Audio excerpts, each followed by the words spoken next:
이번 주는 지난 12월부터 시작해서 한 이제 수도권의 집합 금지가 한 시행된 지 5주 정도 되는데요. 정말 힘든 시기입니다. 집합 금지 및 제한 조치를 받는 국민들은 더더욱 그럴 거라고 생각을 합니다. 그런데 이제 이렇게 집합 금지를 받은 곳에서 상당히 형평성 논란이 많이 제기되고 있는데 정부는 여기에 대한 어떤 대책을 갖고 계십니까? 예, 아시는 것처럼 원래 그 3조 원의 이제 재난지원금 예산을 우리가 금년도 예산안에 편성을 했지 않습니까? 국회와 협의를 해가지고.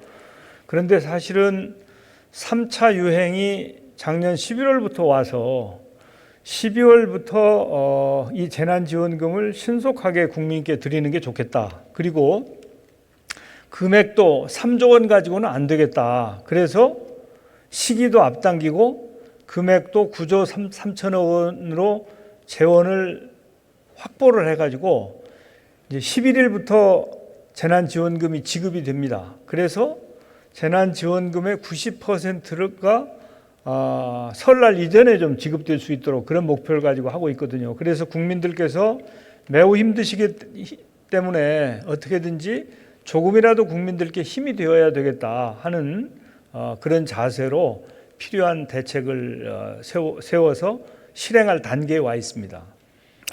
예, 본 의원이 이제 외결위 때도 주장을 했지만 OECD 경제 전망 보고서나 또 IMF의 입장에서나 보면 재정 부양책이 좀 대규모로 일어났으면 좋겠다 이런 의견들을 내고 있는데 현재 우리가 국가 채무 비율도 매우 낮은 상태이기 때문에 확대 재정 정책이 좀 필요하다 이런 의견들이 많이 있는데 거기에 대한 총리님 생각은 어떻습니까? 예, 저도 적극 공감을 합니다.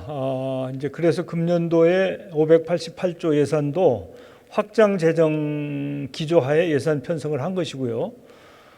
사실은 이제 국민이 살아야지 재정만 건전하면 무슨 소용이 있겠습니까? 그래서 저는 지금처럼 이런 팬데믹 상황, 국가적인 위기 상황에는 재정이 마땅히 해야 될 역할을 해야 된다. 그리고 다행히 우리 대한민국은 재정 상태가 그런 역할을 할 수 있을 정도로 비교적 건전하다라고 하는 점이 우리가 그런 조치를 할 수 있는 그런 기반을 가지고 있다고 저는 판단하고 있습니다.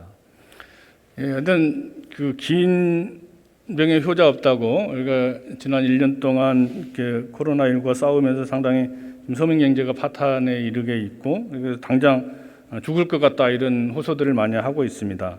또 언제까지 기다릴 수만 없는 상황으로 내몰리고 있는데 그래서 저는 지금 시기를 코로나 보릿고개 한가운데 있는 게 아닌가 이런 생각을 했습니다. 그래서 어떻게 보면 양식은 좀 바닥이 나고 있고 또 어떤 이는 또 바닥난 양식도 다 떨어졌을 거고 그런데 이제 정부가 주는 것은 사실 어떻게 보면 보류량이 매우 부족하지 않나 이런 생각이 들고요. 그래서 충분히 여물지도 않았다고 생각이 돼서 정부가 좀 가감한 재정 정책을 해야 된다 이런 생각을 갖고 그래서 차제에 물론 긴급재난지원기금을 하고 있습니다만은 전국민 재난지원기금의 결국은 이것이 민생 백신이라고 할 수 있지 않겠나 이런 생각을 하는데 코로나 보릿고개를 극복하고 또 우리 사회의 집단 면역을 실현할 수 있는 국민들에게 전국민 재난지원기금은 민생 백신의 역할을 톡톡히 할 거다 이런 확신을 갖습니다. 그게 적절한 시기를 봐서 꼭 좀 실행해 주실 것을 당부드리겠습니다. 예,